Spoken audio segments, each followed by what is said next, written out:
Well, I wanted to thank you for taking time to speak with me Oh no, today. man, it's my pleasure. It's thank you for taking your time to do this. Known unto God is out, and you have to be very happy with the results.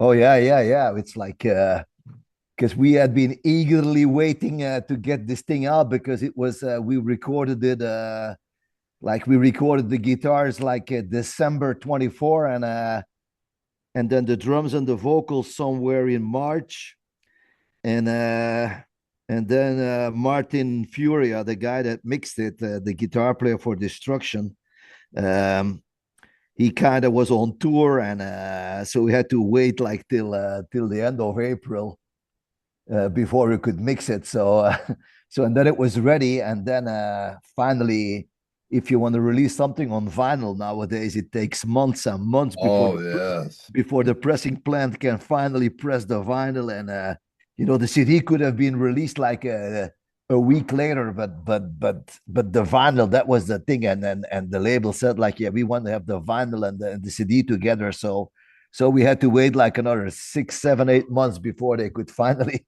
press the Wow. vinyl. It was and all that time, the album is ready, the music is there, and you cannot share it with anybody, and it's like, man. Right. So finally it's out, and we're excited. Yeah. And I wanted to ask you if you could take me back in time and tell me how the band became a reality. Whoa, that's a long way back in time, of course. Because we started out somewhere like the end of 1980. Uh, Wow. we were like a few friends that I met Pascal, the lead guitar player in the band. I met him like maybe 2 years before we finally started the band because he was hanging out in the same at the same bars and clubs to see shows. And he was from the same city, so I ran into him often, and so finally we started talking, and because he said like, man, I see you all the time. Where are you from? And I said, oh, well, I'm from this city. And he said, I'm also from this city. So we started hanging out together. And then he was friends with Johnny, the other guitar player. So finally, we were going out and having fun. And then at a certain moment, they mentioned that they were both playing guitar, and they were like they were like teaching each other the tricks and the licks, and that's at that point when I said like, wow, you guys play a band, you guys want to start a band. And then I remember Johnny said like, yeah, but a band, but it's just the two of us. Who's gonna sing, who's gonna drum? Said I could sing. So, and he says, can you sing? Said, I don't know, we'll figure that out. So and then we started looking for a bass player and a drummer, and by the end of 1980, we had the first rehearsal, tryout rehearsal, and so when that was probably the begin, of the band. Hmm. But soon we kicked out the first bass player, the first drummer, because they couldn't keep up with the two guitar players, and so then 1981 we find that like a drummer who was a friend, and he was like looking for a more progressive style, but he was without a band, so the guy stayed with us for 8 months, and then by the end of 1981, early 1982, we finally started looking for a new drummer, and that's where the drummer that played on the first album came into the image, and that's where we finally had like a stable lineup, and we started playing regularly at the rehearsal room, and it lasted till 1984 until we did our very first show, which was the support for the band Acid, if you know the band Acid from Hmm. Belgium. And from there on, it's always like that was the first show, and that's where the local press was like noticing us, and soon after that we recorded the In the Grip of Evil demo, and that was the demo that got us the deal with Roadrunner Records, and so by the it from there on it went quickly, because we sent the demo tape like somewhere like June 1985 to Roadrunner, and I think like in September 1985 we were recording the album. So it was they were really quickly convinced of our demo tape, and so the first album, Brutal Destruction, came out 1986, and from there on, it continued. I wanted to ask you if you could speak on a track, The Truth Lies. It's a standout track for me. Yeah. The truth lies is, in fact, I thought, it. I wrote, well, the idea came to me for the lyrics uh, during like the COVID pandemic. Hmm. It was at that time that because we had been rehearsing for a year and a half. We restarted this band like somewhere June 2018, and then by the end of 2019, after 18 months rehearsal, we were tight, and we said like, all right, the band is back on its tracks, and it's back, like we got the same energy as way Hmm. back. And so we did our first tryouts, and we did like 3 local shows, only for friends. Like each show was like maybe 100 people, but it was all people that we knew, and we invited them, and just to see, you know, if we could still pull it off, and see what the people thought of the how the band sounded. And everybody was excited. And then, like by March 2020, the pandemic broke out, and Yes, then we were like, we couldn't rehearse for another year and a half over here in Belgium. So we said like what the fuck, we've been rehearsing for 18 months. sure. We did 3 tryouts, and now we're like out for another year and a half. It's like that was a bummer, and so, and all that shit, and all that, all the things that surfaced, uh, maybe truths or wrongs, I don't know, about the COVID pandemic, and the whole hype around it, and people saying that the government was lying and stuff like that. So that's where the idea from Sure, the a lot of for, people here tried yeah, to, we're yeah. coming with a feeling that, this is just a way to corral everyone and see if we can. Yeah, and the thing is, like at the end of the when the pandemic was over, and when they said that people could go out again, and there was and the festivals were and the shows were on again, that was pretty odd for me to believe, because nothing changed. There was no medication, or they said, okay, we have the vaccines, and they vaccinated a lot of people, but even with the vaccines, people remained getting sick, and it didn't stop the virus from spreading, or making other people sick. So for me, it was all, I didn't believe in the whole thing, and I thought like, they just, they fucked us over big time with this whole pandemic. Sure. And that's where the whole idea of the truth lies came from. And another one of my favorite tracks is Nothing Is Real. Yeah, yeah. I wanted to ask if you could speak on that track as well. Well, first, it's also my favorite track on the new record, because it's a little bit, it's different from the 4 other tracks. Not Hmm. that not that in the past we never played like mid-pace songs, because even on the very first album, Brutal Destruction, we had The Call of Steel, which is a mid-pace song, and on the 1990 Inferior to None album, we had like The Other Side on it, which was also a mid-pace song, and we had the instrumental Crown of Thorns. We were like, compared to the other songs, slow songs, compared to the other tracks, who were all full-on trash songs. So Hmm. the same here with this song, but here it's like, for me, this song is really, this demonstrates a little bit all the influences we have had from the early days till now. It's Hmm. because although we're a thrash metal band, our main influences come from the 70s and early 80s, heavy bands and metal bands, and especially from the new wave for British heavy metal bands, like, but also the end 70s and early 80s bands like UFO, Judas Priest, Tin Lizzy, Sure. and especially Judas Priest. They were, they for sure left a mark on us, in our picking style and the way of making songs and catchy choruses and shit like that. So Sure. And so I all, always felt that UFO was so underrated. oh yeah, man, I'm Phil Mugg is my favorite singer of all time. It's like UFO is I'm a big UFO fan. You know?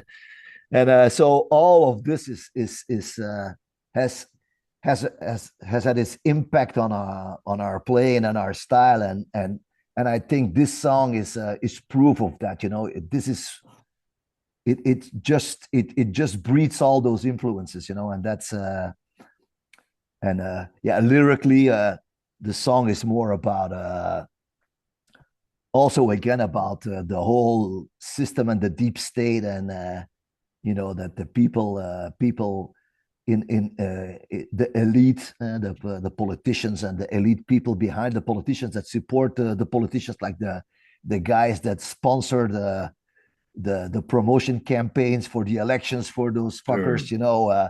So so this song is speaking about those people who are behind the people that are chosen by the people, you know. It's like we elect people, but in fact those guys, they don't work for us, they work for the guys who sponsored them, you know. So, Absolutely. and once they are elected, they don't give a fuck about the people who voted for them. So that's what the song is all about, because this, you know, and finally, you know, when your time comes, you know, they don't give a fuck about you either, you know. Even if you're like for example now you take a guy like Trump, like maybe in 4 years people won't give a fuck about Trump anymore, you know, because they will he will be the guy that maybe fucked things over or did things wrong, and Sure. you're only there for a small period, and that period where these guys can use you or misuse you, and once they don't need you anymore, you're eliminated, you know, they get rid of you, and that's what the song is all about. And this fascinating album is out. I wanted to ask you, what can fans look for next? Will you take to the road? Could you repeat that question again? Yes, you've released an amazing album. Yeah. I wanted to ask what lies ahead for you. Will you take to the road? Well, yeah, but we hope so. We hope we get a good response on the album, and I mean in a way that people that organize shows or tours are interested in a band like us, because we have a gap of 30 years that we were not there, you know. and Sure, and and for sure there's like maybe there is something like we have, of course, the legacy from the past, well, maybe legacy is maybe a big word, but we we have stuff from the past sure. that is in our favor, that for sure for some people Cyclone meant something in the past and is still a name, and now we are back. So of course that could be that could be in our advantage, but but we think like yeah, this album has got to prove that we still can mean something to the nowadays metal scene, and this new 5 track mini album has got to put us back on the tracks, and we hope it's got to put us back on the map, and we hope that people notice it, and we hope that, of course, the intention is that we can promote it, that we can play everywhere where they want us. That's what we want most, you know. That's what we love most. The intention is we don't feel like that we have to prove something, or that we have to, or that we want to achieve something. The only thing we want is to play for the people that like us, you know, and give some people the chance to finally see us, old fans from the past that never saw us and stuff like that, and that's the most amazing thing, you know. Like we noticed it in the last couple of years where we play. Uh, we get to see people that know the band from way back, and we also Hmm. have youngsters that have discovered the band recently, and to see them after show coming up to you and saying like, "Wow, man, I had a great time today. This was a fantastic show." That's what we do it for, you know. That's our main goal. We want to play, and we want to have a good time, and if people have a good time themselves, well, then that means for us, you know, mission accomplished. You know, this is what we do it for. And you've been doing this for a long time. I wanted to ask you, what has been the best advice that's been given to you along your musical journey? Huh, yeah. We've been doing this for a long time, but of course we had a gap of 30 years where we did not play. I was not in a band for 30 years, and now Wow. we start playing. But I stayed in the scene because I have in my hometown I have a local small metal club, and a lot of bands play there. So I was in the scene. It was not that I was out of the scene. I kept on following. I'm a I'm a diehard record collector. I follow the scene. I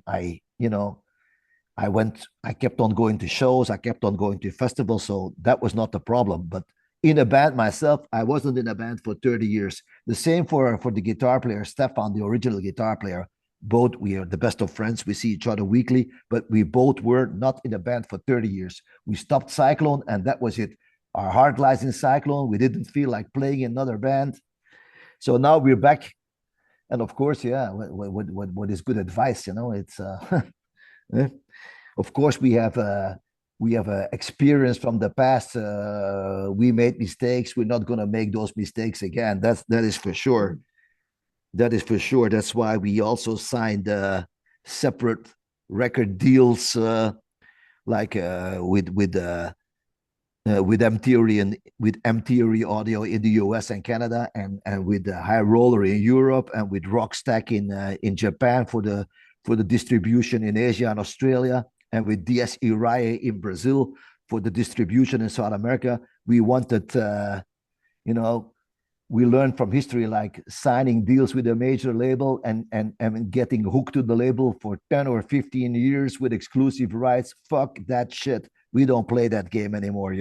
Hmm. That is out of the question for us. We prefer smaller labels that are willing to do something for us, where we mean something, and that don't where we don't have where we don't get hooked for several years, where we have the liberty, uh, Sure.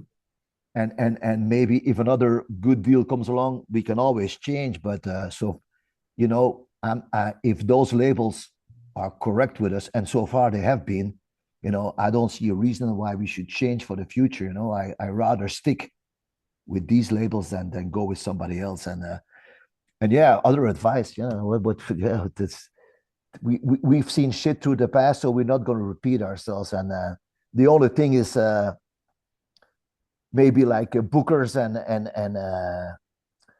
and stuff like that. They can. This is still this is still something that bothers me. Like, because there's you have like agencies, and you have to sign to the agencies, and then they decide for you. That's all kind of stuff that in fact I don't want to do. I would Sure. love to.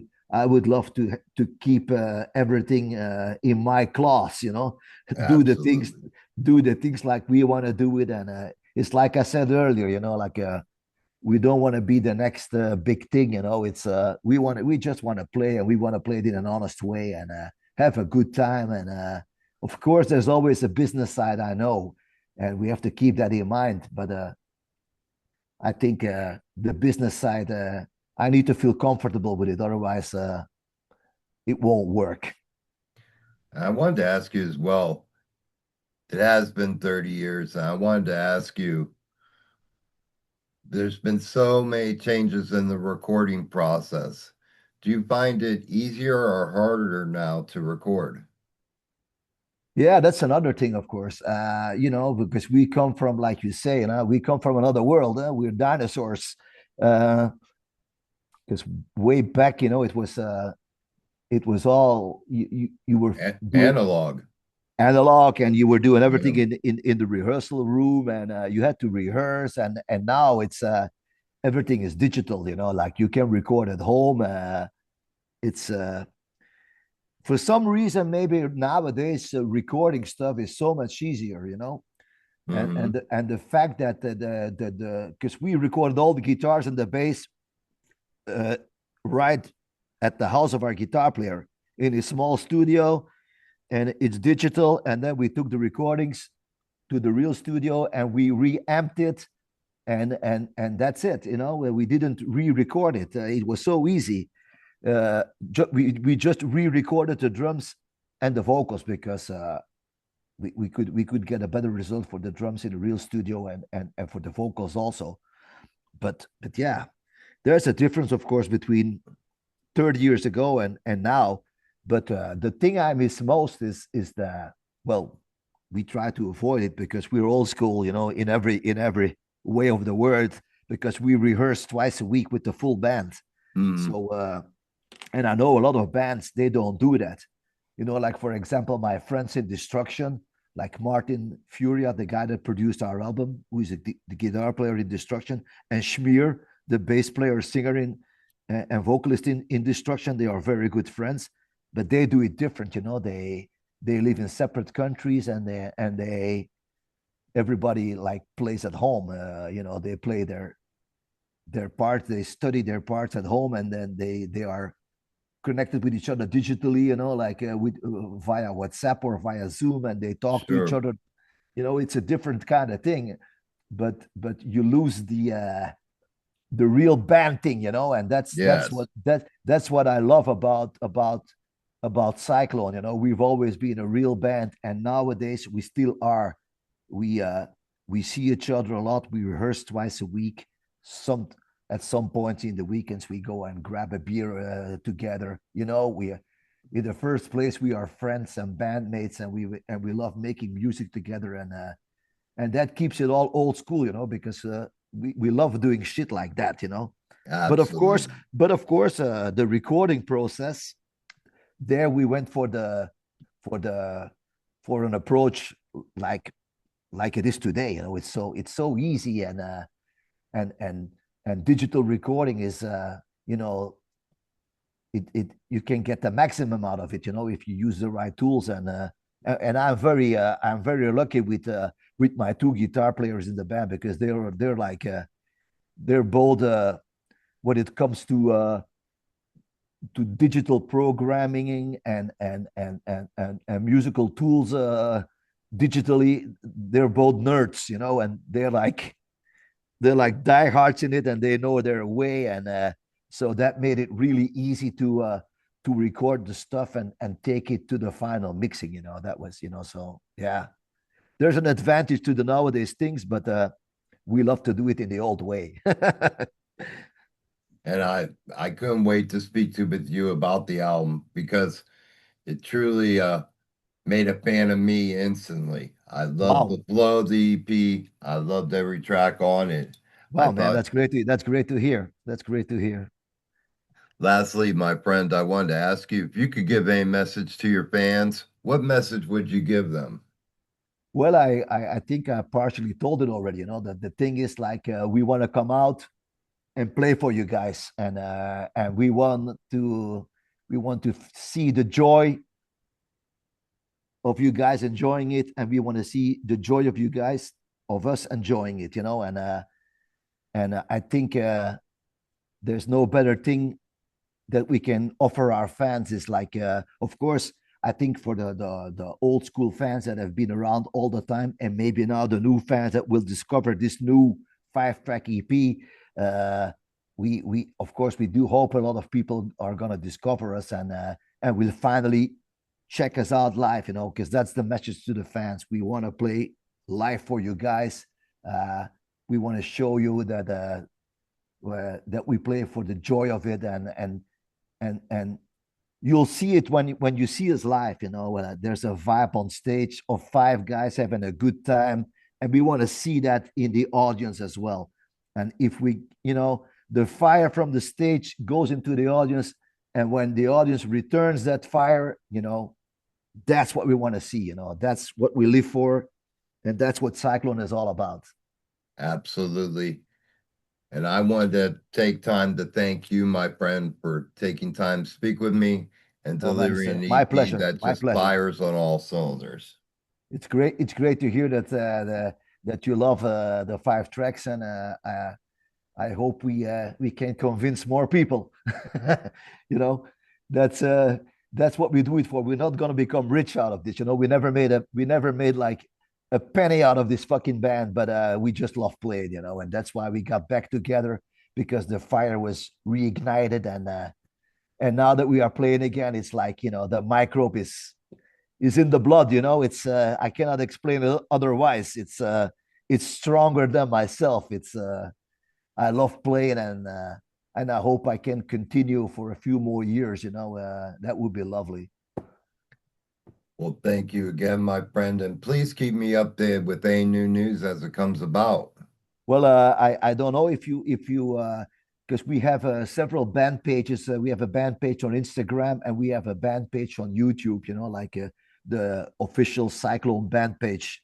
That's the name, so people can check it out. On Instagram or on Facebook, and we have a page on YouTube as well. So people can easily find us. There's all the contacts are there. Email, Bandcamp. You can people can reach out to us, and you will for sure get an answer. That's because the guys in the band respond personally. It's for us. It means a lot if people react to our music and like our music. Well, thank you again, my friend, for taking time to speak with me, and you have a great rest of your day. Yeah, same for you, my friend. It was good speaking to Cheers. you, and enjoy your day, and maybe till the next time soon. All right. Absolutely. Take All care, my right. friend. Yeah. Take care, buddy. Bye.